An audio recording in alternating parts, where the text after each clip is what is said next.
सुमध्याह्नम विद्यार्थियों, online class में आप सभी का स्वागत।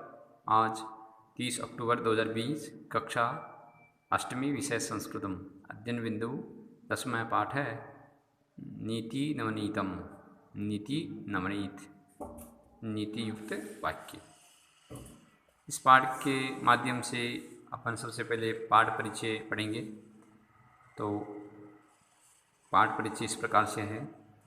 प्रस्तुत पाठ मनुस्मृति के कतिपय श्लोकों का संकलन है।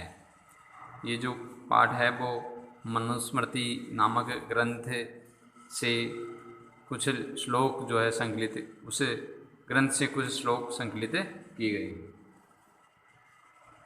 जो श्लोक जो हैं वो उनके बारे में कहा है कि जो सदाचार की दृष्टि से अत्यंत महत्वपूर्ण है।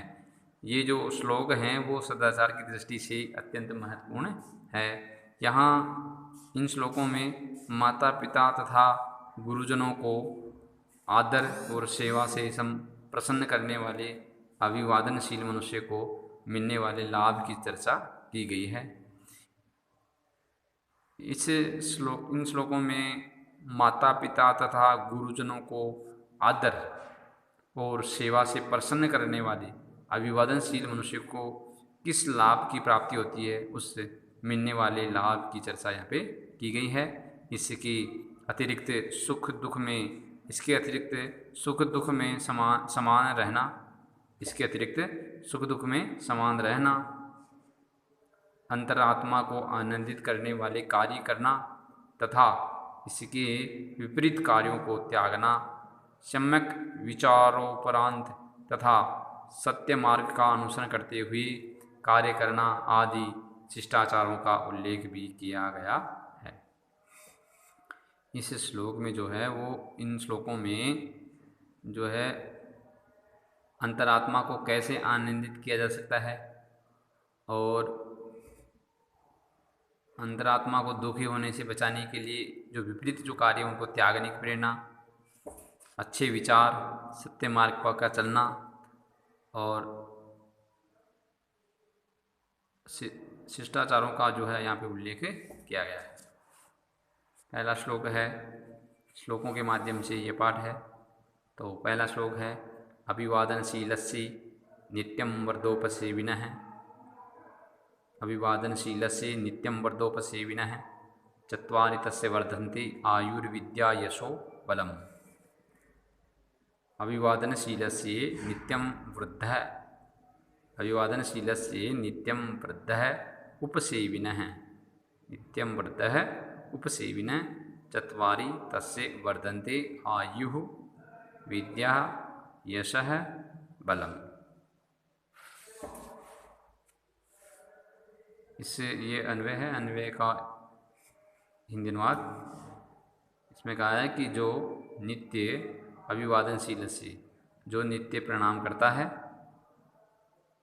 नित्य प्रणाम करने वाले का, और जो नित्य प्रणाम करता है अर्थात नित्य प्रणाम करने वाले का, और वृद्ध उपसेविनः और बूढ़े बड़ों की सेवा करता है, बूढ़ों की अर्थात बड़ों की जो है सेवा करता है, सेवा करने वाले का, तस्य उस व्यक्ति में जो नित्य प्रणाम करता है और बूढ़े लोगों की सेवा, बड़े लोगों की सेवा करता है, उस व्यक्ति में हमेशा 4 गुण बढ़ते हैं।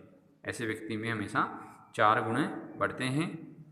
आयु, उम्र, उसकी आयु, उम्र, विद्या, यश, कीर्ति, बलम, बल अर्थात शक्ति, ये जो है 4 गुण उसमें बढ़ते हैं।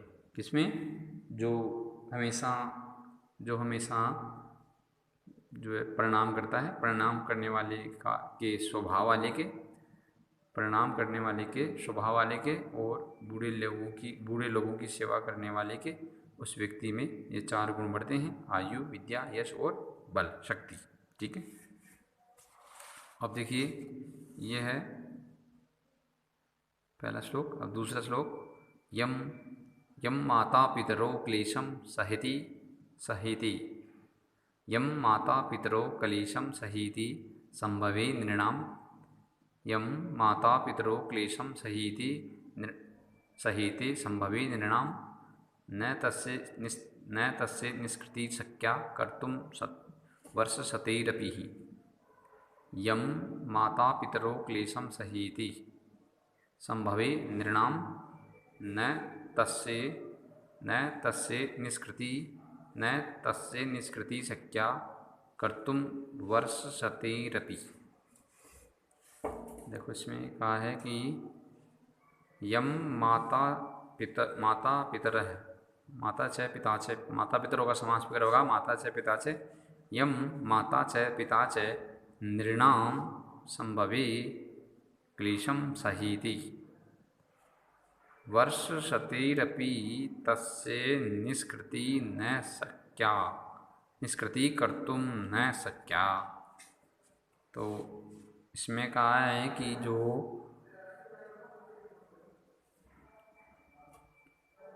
माता पिता नृणाम का मनुष्यों की संभवे मतलब उत्पत्ति में, जो मनुष्य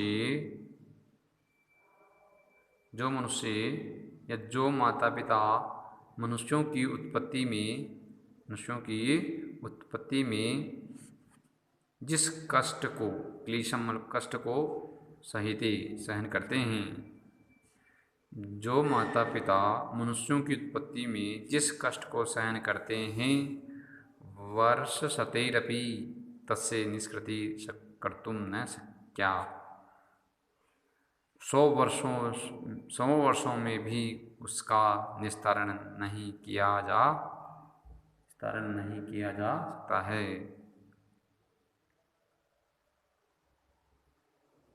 अर्थात कहने का मतलब यह है कि जो माता पिता मनुष्यों की उत्पत्ति में जिस कष्ट को सहन करते हैं, उस ऋण का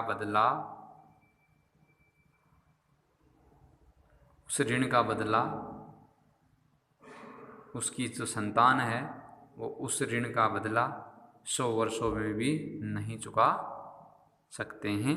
अर्थात उसकी संतान उस ऋण का बदला जो है 100 वर्षों में भी जो है पूरा नहीं कर सकते हैं, या 100 वर्षों में भी वह संतान ऋण मुक्त नहीं हो सकती है। अर्थात माता पिता का ऋण जो है संतान नहीं चुका सकती है, इसके बारे में इसमें कहा है। ठीक है, तो ये थे 2 श्लोक। इसमें पहले श्लोक में आपको ये श्लोक उतारना है और ये अन्वय और ये हिंदी अर्थ, दूसरे श्लोक में ये दूसरा श्लोक उतारना है और इसका अन्वय और ये हिंदी अर्थ। ठीक है, आज इतना ही, धन्यवाद।